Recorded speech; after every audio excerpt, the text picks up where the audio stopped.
So hi all, today we are going to discuss previous year DCA Java MCQ which were asked in June.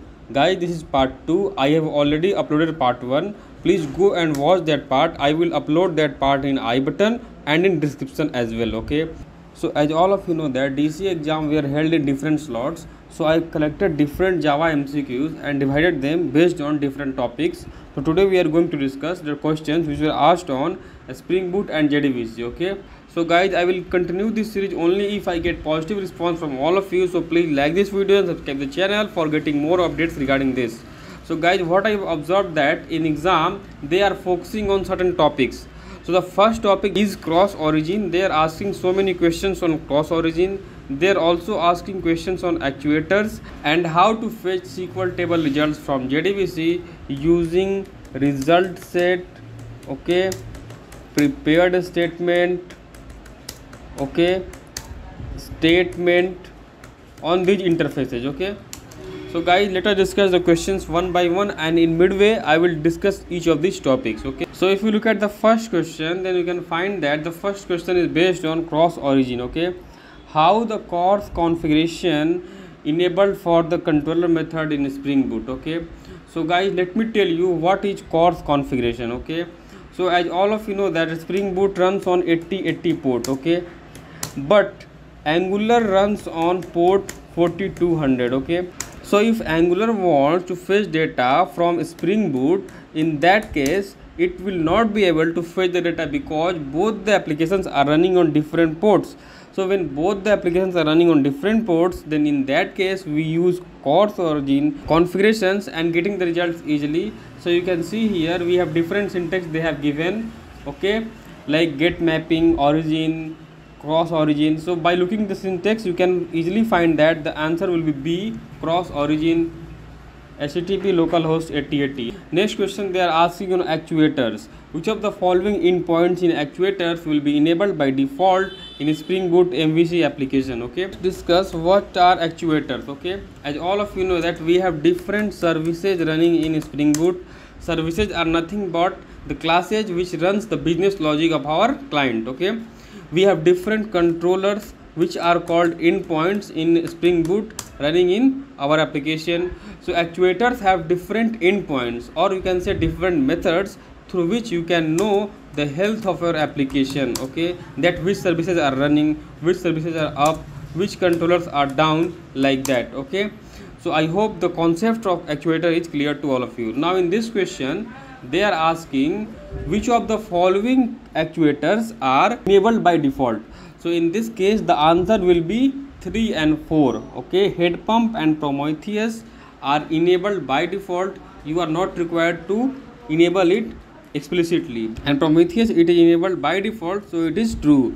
So guys, in next exam they may ask what is the use of dog, what is the use of head pump, and what is the use of Prometheus, okay.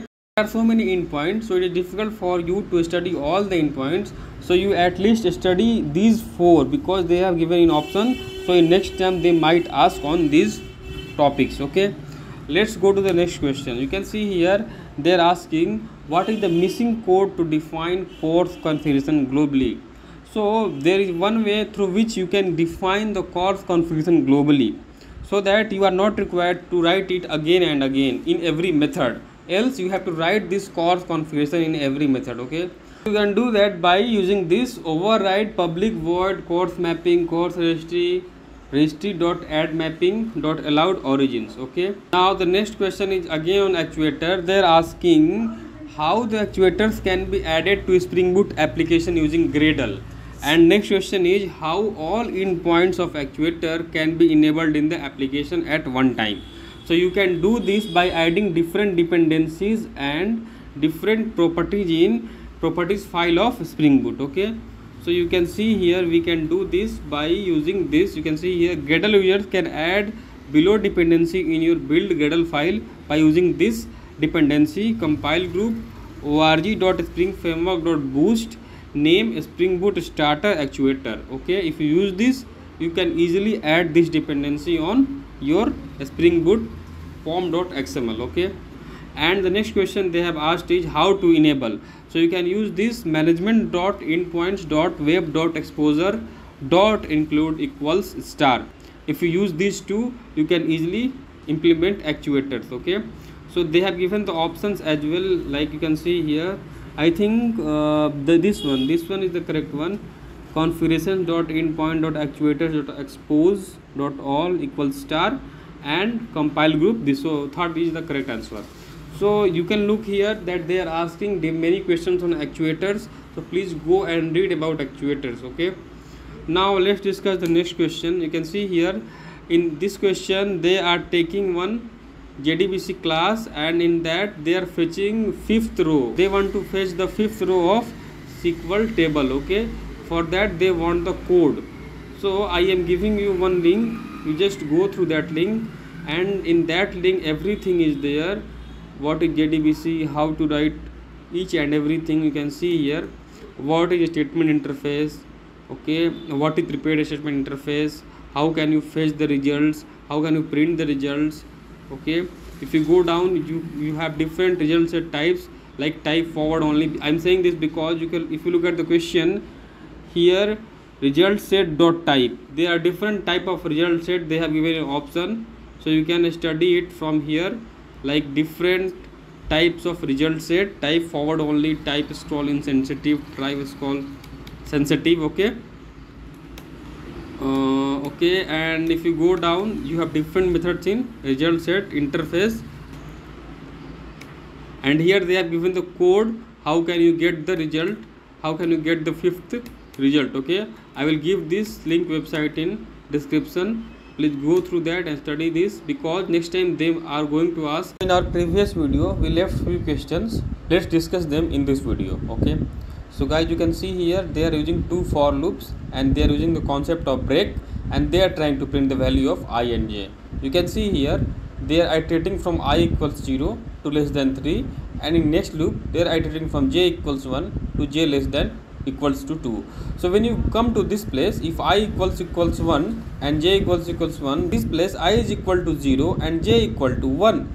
So this if loop does not execute. Okay, so the value of I is 0 and j equals 1 will be printed. When you go next, then at that place j becomes 2. So this for loop will be executed. So when you come here, I is still equal to 0 and j equals to 2. So again this if loop will not be executed. In this system.out.println, I equals to 0 and j equals to 2. So the answer will be B, 0, 1, 0, 2. This will be printed. You have to take care by iterating each and every line one by one, like an interpreter. So guys, please follow what I have told just now, because if you read something about this, then at the time of exam, even if you Google it, then you will be able to find the syntax, you will be able to find the concept. Be knowing certain names, actuators, cross origin, these concepts are not new to you, so you can easily find it on Google.